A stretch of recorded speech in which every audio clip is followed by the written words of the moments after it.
সত্য সমাগত আর মিথ্যা দূরীভূত, সত্য সমাগত আর মিথ্যা দূরীভূত, সত্য সমাগত আর মিথ্যা দূরীভূত। আসসালামু আলাইকুম ওয়া রাহমাতুল্লাহ। সুপ্রিয় দর্শক মণ্ডলী, আশা করি মহান আল্লাহ রাব্বিল আলামিনের অশেষ মেহেরবানিতে আপনারা সকলেই ভালো আছেন।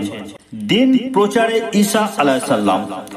হযরত মরিয়মের মৃত্যুর পর হযরত ঈসা আলাইহিস সালাম শোকে দুঃখে একেবারে ম্রিয়মাণ হয়ে গেলেন।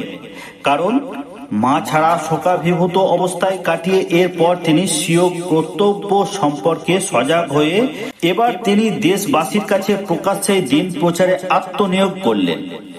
কিন্তু ভাগ্য তাঁর অনুকূল ছিল না, তাই পদে পদে নানারূপ বাধা বিপত্তি এসে তাকে অস্থির করে তোলে। সামান্য কয়েকজন লোক ব্যতীত আর কেউ তার দিন প্রচারে সাড়া দেয়নি। সবাই তার বিরোধী হয়ে অনিষ্ট সাধনে বদ্ধপরিকর হয়ে ওঠে। তা সত্ত্বেও হযরত ঈসা আলাইহিস সালাম তাঁর কর্তব্যে পিছু হলেন না। বিভিন্ন উপায়ে তিনি মানুষকে দিনের দিকে আকৃষ্ট করতে চেষ্টা করলেন। এমনকি নানা ধরনের অলৌকিক কাজ দেখিয়েও মানুষদেরকে তিনি দিনের পথে আনতে চেষ্টা করলেন।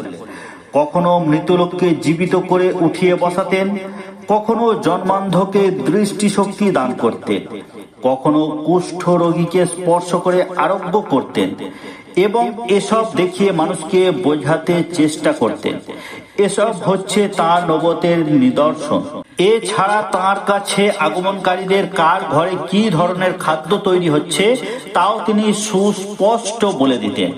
কিন্তু তবুও তার দুর্ভোগ গেল না। অবিশ্বাসীদেরকে সুপথে আনতে সক্ষম হলেন না।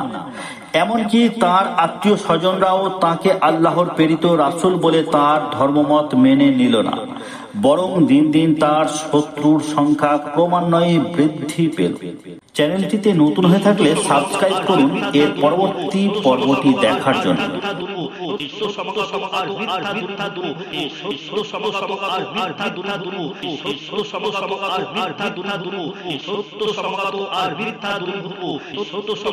আর মিথ্যা দূরীভূত।